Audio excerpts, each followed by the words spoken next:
Hey, this is Marilee Johnson with the 21 Report here at the 21 Convention 2014. You just got done speaking, Eric Daniels, and you spoke on...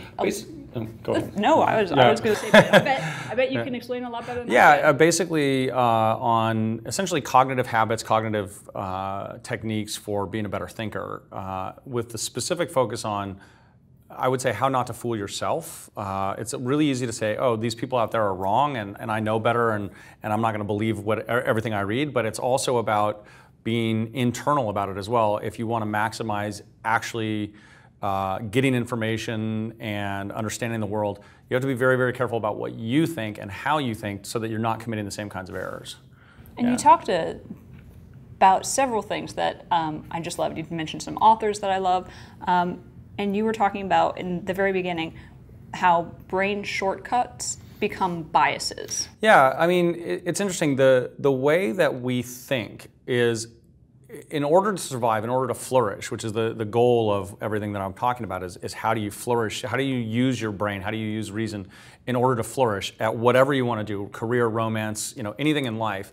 You have to be a very, very meticulous thinker, but you can't do it in a way where you say, oh, you just need to be more aware and more deliberate, because there are lots of decisions, lots of judgments in life where you have to act. You can't sit there and say, okay, I'm going to make a pro and con list and spend 2 weeks thinking about this. There's something that's pressing, you need to do it, or it's just, that would be burdensome. So we program our brains to have these automatic ways of thinking. And the problem is that very, very few people do it consciously, the programming. So it's like thinking about your brain is the hardware, the programming is the software, and it's just operating. And you didn't write the software. You got it from your parents, you got it from your schools, you got it from the culture. And a lot of the ways that people program their brains, I mean, it's dominant in the culture. The ways that people program their brains actually short circuit getting the right answers. There are things that make people feel comfortable, there are things that make people feel good about themselves, but that aren't actually the right answers. And it leads them to bad results. It makes them unhappy, it makes them unsuccessful. And if you want those successes, it's not enough just to say that you want it and try to consciously pursue it. You also have to make sure that your automatic thinking pursues it and that your automatic thinking actually leads to that. Because if you don't, then you're just going to be falling back on your own habits and in a sense, undercutting your own progress towards succeeding at whatever you want to do, because you're going to make those same mistakes. If you can look at those, actually be conscious of them, make sure that your programming is right. And I use the example in the lecture of simple arithmetic. We program our brains how to do simple arithmetic. We don't think through how to add 2 and 2. But if we kept finding out that we were doing calculations wrong, we would slow down and make sure that our programming wasn't making mistakes. And if it was, we would correct the programming. But when we do that with things like being biased about authorities or being biased about statistics or misunderstanding risk and randomness, a lot of people don't stop and think, oh, well, my brain's throwing up these automatic answers that I need to go back and double check that they're actually right. And that's what it's about.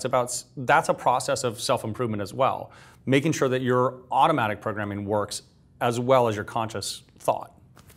How about when news organizations get a headline by going, this is the latest data from Harvard, and this is the new study, and this is going to change everything, or did you know smoking's actually good for you, or something that has just one study and no correlation, and then everybody else is like, no, I saw that study, I saw it, and it's real. Yeah, and that's, I mean, one of the big things of that is just, it's the illusion of authority.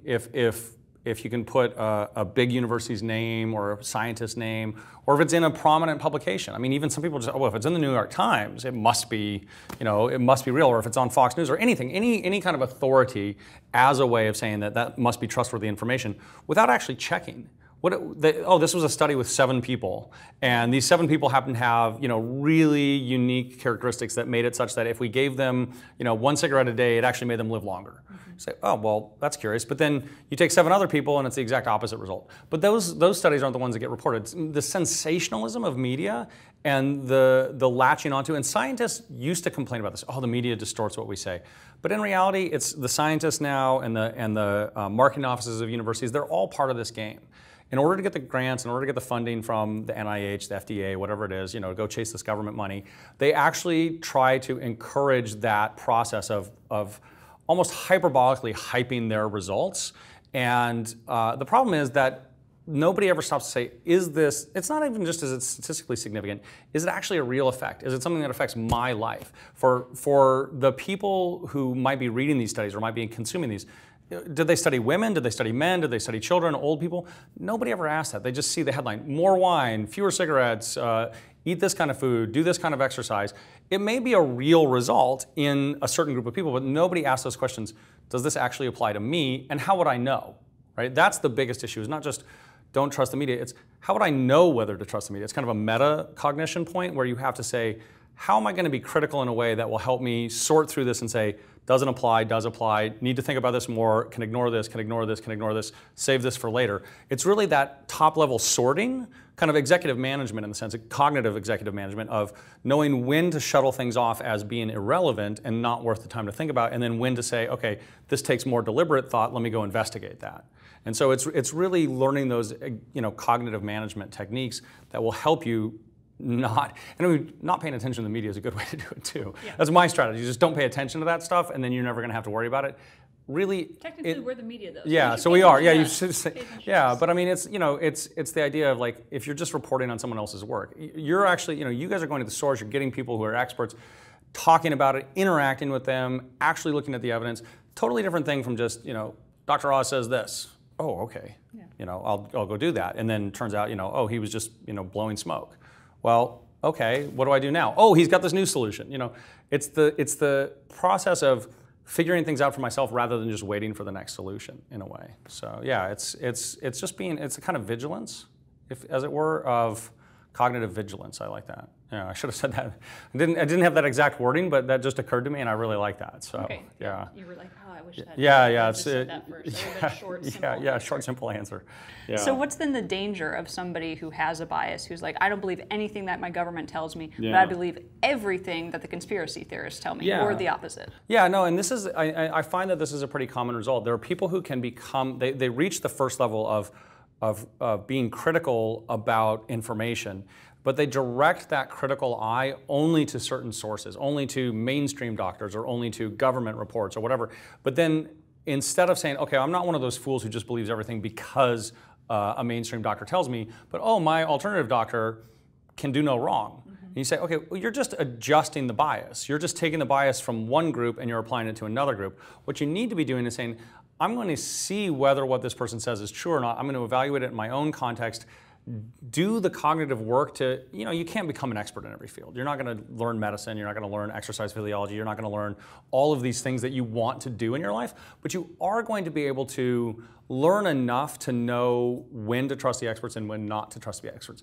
And the way to do that is, in certain things is, evaluate what their training is, how specific their recommendations are, what kind of evidence they have. Because even if you don't understand how to do the medical interventions, you can understand, are they actually gathering evidence that's quality evidence, or are they just cherry picking? Are they just finding the studies that support what they do, or are they just using subjects that support what they do? A lot of times people, whether it's mainstream or not, the doctors will find subjects who are, it's like they're ready-made for the intervention. Oh, this is going to work on these kinds of people, so let's just recruit a bunch of these kind of people. It's definite results. You find a bunch of guys that are a little bit overweight but have a kind of natural physiology that's going to be really susceptible to body weight training. And so you put them on a diet and you do body weight training and they all get better. So that's great. Does that work for everyone? Well, we'd need a variety of people. We need a random sample. But what do we think randomness is? If we don't understand that, then we're just going to say, hey, this is great. We're going to do this. So you have to be very careful not to just take those biases away from certain sources and let them happen to other sources. Because otherwise you're just going from guru to guru then. This guy, you found out this guy's wrong, you're really, really upset. Then you go to the next guy and you just trust everything he says because he knows how to criticize the last guy. But that's not going to work. He knows how to criticize the last guy. That's good, but you shouldn't be able to do that. What he needs to do for you as an expert is to be able to provide you that context and that information that you yourself can't gather, but in that kind of cognitive division of labor, you can benefit from if you have the right trade. And the trade is you have to process and think about the information as well as find the right sources. So you spoke last year at the... 2 years ago, actually, at Austin. At the 21 Convention in Austin. Yeah. And now you're speaking this year. How are you finding it this year? I really enjoyed the Austin Convention. I thought it was a great combination of topics and speakers. Same thing here. It's really interesting to me. I really like the format of having what I consider to be a kind of intimate conference. It's a small number of people. I mean, it's a good number of people, lots of different backgrounds, lots of different interactions, but it's intimate enough that you basically over the 3 days, you have a chance to talk to everybody. And you really, and that's one of the things that's different about this from a lot of conventions, a lot of conferences that I go to, where it's big, large audiences, and you never get to connect with the people, and you never get to connect with the other speakers, and it's just this thing where you kind of show up, there's a big audience, you do it, you're done, you get a few questions afterwards, and then you're just so overwhelmed that you don't get a chance to have those conversations. This year I've had some great conversations, some great interactions, learned a lot of things from some of the attendees, from some of the other speakers. It's that kind of interactivity that to me really sets it apart. That you get to have that one-on-one contact or small group discussion and hear people arguing and kind of sorting out ideas together that just doesn't happen. And it's a unique value that the convention provides. Well, thank you so much for coming down. Thank you for speaking. Yeah. This has been Marilee Johnson with Dr. Eric Daniels from the 21 Report. See you next time.